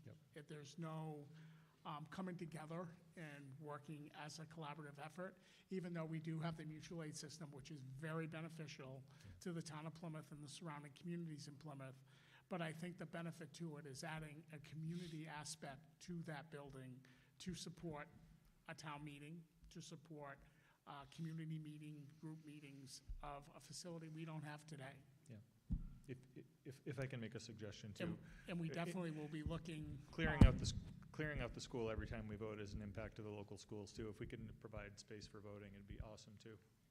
The other thing is, we started working with a professional grant writer, and we've met with a couple senators with regards to getting funding, assistance for funding in a public safety complex, which there is funding out there. So we'll be working with the grant writer to see what funds we can get for this purpose. Thank you. Any other discussion? Are you ready for the question? All those in favor of Article 22 will signify by saying aye. Contrary-minded, nay. It's a vote in the affirmative, and I so declare it. Mr. Moderator. Yes, I've been waiting. I'd like to make a motion to rescind reconsideration of warrant articles 18 to 22. There is a motion, and yes.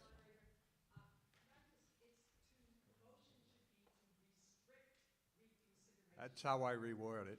But yeah, if you've noticed, that's how I've reworded it. But yes, it is restrict reconsideration. But all of their notes say other than that. But I agree with you. Thank you for the friendly amendment, and I shall modify my motion. Would you like to make another, Mr. Moderator, may I make a motion to restrict reconsideration of warrant articles 18 through 22? Moved and seconded. All those in favor of restricting reconsideration of 18 through 22 will signify by saying aye. Everybody's got their hands up before I even finish. All right. All those opposed? What? All right, which brings us to Article 23, Police Taser Equipment Lease. To see if the town will vote to authorize the select board to enter into a long-term lease purchase agreement containing an escape clause in the amount of $56,185 payable over 5 years for the purpose of purchasing 16 tasers and to raise and appropriate a sum of $11,237 for the first year's payment of this purchase, recommended by the Selectmen and the Budget Committee. Do I have a motion? So moved. Second. Moved and seconded. Is there discussion?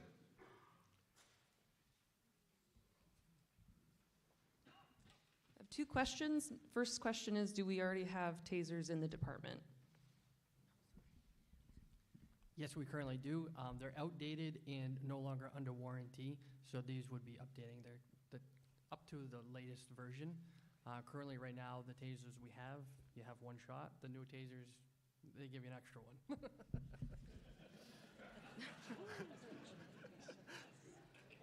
Can I please have the opinion of the police chief about the usefulness of these tasers to do your job? Absolutely. It is a great, less lethal tool to use in situations that warrant, lethal force. So I've been in a couple of situations where, you know, there was an act of violence, and using the taser, instead of using, you know, a baton or something in that nature, is less, you know, injury to the person or the officer as well. Thank you. You're welcome. Henry Ahern. First question is, what is the interest charge on the lease? Because I'm looking at this, basically you're paying $3,512 for each of those phasers. Yeah, so I that's hate to tell you about a handgun. I know it's not the same, but costs nowhere near that. It's more than just the tasers. So there's cartridges, there's batteries, there's docking stations. So all of the tasers have modules in them that keep all the data. There's docking stations where they recharge the batteries, and when you charge them, they actually upload the data to our software so we can analyze the data as well. So there's more to it. There's not just the tasers. It comes with everything. All right, do we know what the interest charging is? What the interest you're being charged on the lease? My question is, would we be better off just buying them outright rather than leasing them over a period of? I think it's called a lease, but Corporal Raymond is our taser instructor. Do you know if it's actually do you own the tasers after the 5 years?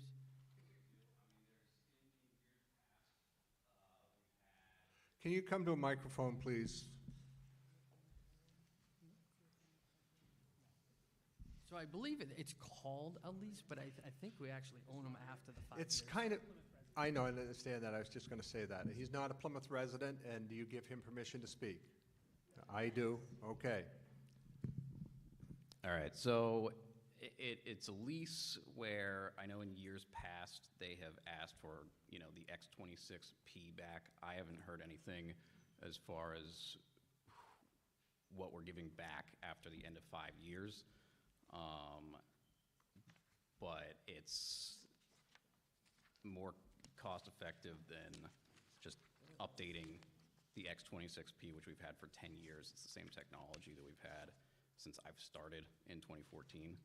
So, does that answer that question? So I guess the question was, do we own them at the end of the 5-year lease? We do. That is correct? I don't know the answer to that question because it acts on the company, the only company that makes these products. In years past, they have wanted them back, and then years past, they have not wanted them back. So it's really up to them what they want, and things change as far as what they can ask for at the end of a purchase. Okay. Thank you. So just to clarify, in the quote here, there's no tax, and I don't see any interest payments made for that.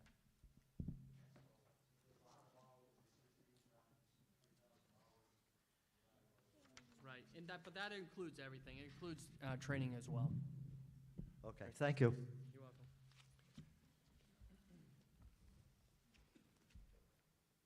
Jason Ninos, do we have statistics on how often our tasers are deployed, you know, per year, or any kind of breakdown of that? We do, and currently I don't have it, but anytime that we use of force, we have to document that. Thank you. But I can tell you in the 22 years I've been here, I probably used it maybe approximately 10 times. Any other questions? Any other discussion? Are you ready for the question? See if the town, to Article 23, all those in favor of Article 23 will signify by saying aye. Contrary-minded, nay. Vote in the affirmative, and I so declare it. Article 24, police body camera lease. To see if the town will vote to raise and authorize the select board to enter a long-term lease purchase agreement with an escape clause in the amount of $37,000 payable over 3 years for police body cameras, and to raise an appropriate sum of $3,800 for the first year's payment. Recommended by the board, approved by the budget committee. So moved. Is there a second? Is there discussion?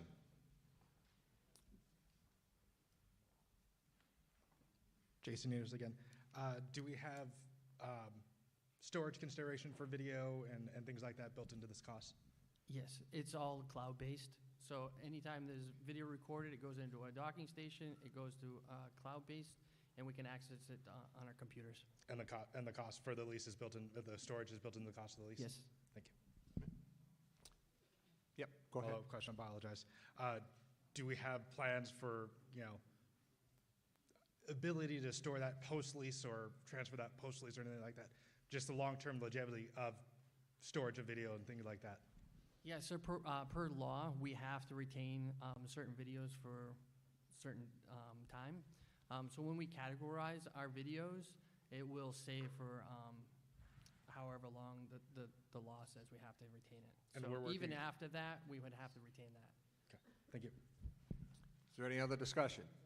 Are you ready for the question? All those in favor of Article 24 signify by saying aye. Contrary-minded, nay. It's a vote in the affirmative, and I so declare it. Article 25, capital reserve deposits. To see if the town will vote to raise and appropriate, to see if the town will vote to add to the existing capital reserve fund under the provision of RSA 35:1 for the following purpose, and to raise and appropriate the respective sum totaling $42,500 to be placed in said funds. Conservation Commission Capital Reserve, $5,000. Town revaluation, $20,000. And PBTV, $17,500. And this is recommended by the Selectmen and the Budget Committee. Do I have a motion? So moved. Is there a second? Is there discussion? All those in favor of Article 25 will signify by saying aye. Contrary-minded, nay. Vote in the affirmative, and I so declare it. Article 26, nonprofit and health agencies. To see if the town will vote to raise and appropriate a sum of $77,400 for the purpose of funding the following nonprofit health agencies for the 24-25 fiscal year. Pemmy Baker Home Health and Hospice, $20,000. Genesis Lakes Region Mental Health Agency, $5,000. Transport Central, $2,000. Grafton County Senior Citizen, $17,000. Tri-County Community Action, $5,400. Voices Against Violence, $2,000. American Red Cross, $2,000. Pemmy Youth Center, $8,000. Caddy, Communities for Alcohol and Drug-Free Youth, $5,000. CASA, Court-Appointed Child Advocates, $1,000. And Pemmy Bridge House, $10,000. This is recommended by the Selectmen and approved by the Budget Committee. Do I have a motion? So moved. Is there a second? Is there discussion? She ran up first. I saw her run. Hi, Jess Mayhew, Old Haven Road. This is actually a question for you, Scott. How many of the entities on this list are you currently working with around the issue of taxes?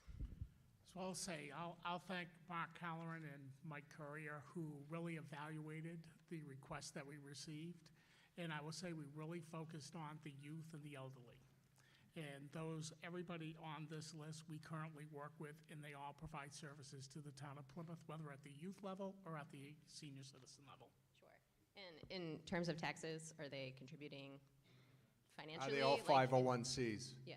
They're all 501Cs. They're I all know, 501Cs. but I previously have had conversations at, right, the budget and the planning committees, right, about like Plymouth State, for instance, pays in a certain proportion, right? And you've been working with other nonprofit entities around town, Mid-State Health, for instance. So I was just curious whether any of the entities on this list are also, you're in conversation with about paying money. None of these have pilots at this time, but I are in conversations with Lakes Region Mental Health Agency, which is located on Highland Street. And that is the only one at this time that we've had conversations with. Okay, thank you. Jeremiah Lamson, and I just had a question what Voices Against Violence was. I'm sorry, what was your question again? On the list, I'm familiar with most of these organizations, but the Voices Against Violence, I was curious as to what they were. The domestic violence? Domestic violence. Prevention. Mark or Mike, do you want to respond to that? Go ahead.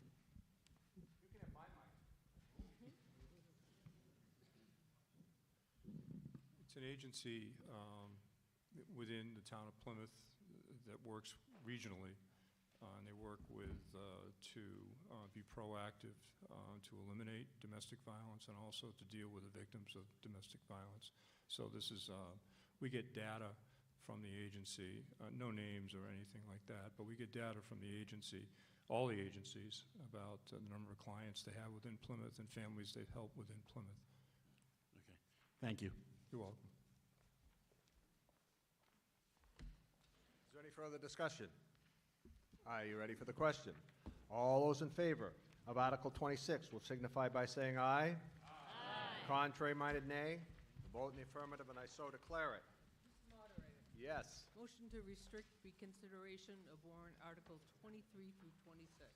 There is a motion to restrict reconsideration of Articles 23 through 26. Seconded. All those in favor will signify by saying aye. Aye. Contrary-minded, nay. It's a vote in the affirmative, and I so declare it. So, ladies and gentlemen, is there any other business to be transacted legally before this meeting at this time? And yes, Marcia Schmidt-Blaine. Mr. Moderator, I'm hoping that this might be a time that I can mention what Ella Doucette is doing out near the front. I announced at the beginning and read the whole thing about it, and Ella and I were out there, so I didn't know it had been announced. If she you was want to standing in the contribute, doorway. it's I'm there. sorry, but yes, I can show you my two-page thing that I read. Awesome. Thank you, Mr. Moderator. All right. Mr. Moderator, if you will, Grace Garvey from the Plymouth Energy Commission. I was wondering if I could give a brief update on the solar array project. Yes. Okay. So once the town voted overwhelmingly actually approved the construction of the solar array last town meeting to offset about 70% of the municipal power needs, we've been really busy trying to do a number of things in a significant order, a specific order. Our first task was to secure a 3% loan from the CDFA, the Community Development Finance Authority, which took a little bit of time. But once that was secured, we were able to sign a contract with Barrington Power, who are going to design and construct the project. All the initial engineering and environmental planning has been completed, but unfortunately there was a decent delay with working on getting interconnect approval applications together and to the co-op. We didn't hear back from the co-op until late in the fall, and at that time we were starting to rub up against a difficult construction window. One piece that we're still looking for from the co-op is a price on a transformer, and I heard today from Barrington Power that we hope to get that price within 1 or 2 weeks from today. Once we get that price, we're going to be able to do a final design. At that point, we'll go to the town manager and ask for a notice to proceed, and then we'll do final permitting, which will involve a building permit and electrical permits, and then we can order equipment. Our overall goal is to begin constructing mid-summer with the hopes of having the array up and running in the late fall.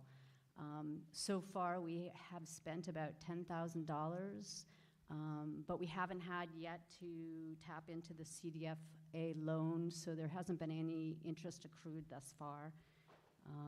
And we're disappointed in the delays, but we're just working through the hoops as we have to jump them. Thank you. And I can take questions, moderator, if you'd like. Yeah. I would like to ask the Woodward H. Garber, 32 High Street. Can you use the microphone? I can't hear you, so. My name is Woodward H. Garber, 32 High Street, Plymouth. I would like to ask the citizens of Plymouth to ask the town to give me a letter authorizing me to research the history and possible historical restoration options for the cannon that is sitting on our front lawn of the town hall. I'd be very, very interested in researching the history. A letter from the town authorizing me to do so would allow me to unlock institutional doors that may be closed. Is it something that would come before the selectmen and not the, I mean, the sense of the meeting, if you're asking for a sense of the meeting, I can ask for a sense of the meeting that they approve that. And, right. Okay. Does everybody understand? understand? The citizens to authorize. No, I understand, but I will ask for a sense of the meeting. Do you support what he is trying to do to restore and find out the history of the cannon in the common? All those in favor signify by saying aye. Aye. So it will read that the sense of the meeting says that we're in favor of you doing that. And then I would present findings, it won't cost anything, we would just identify options and Yep. that kind of thing. Mr. Moderator? Yes. I would encourage the gentleman, if you could attend a select board meeting. We meet on Monday nights. Our next one will be the 25th. If you could come and just meet with the select board, we can help you out. Awesome. Okay, very good, thank you. Any other business? Move we adjourn, and I declare the meeting over. Thank you, everybody. It's Joe.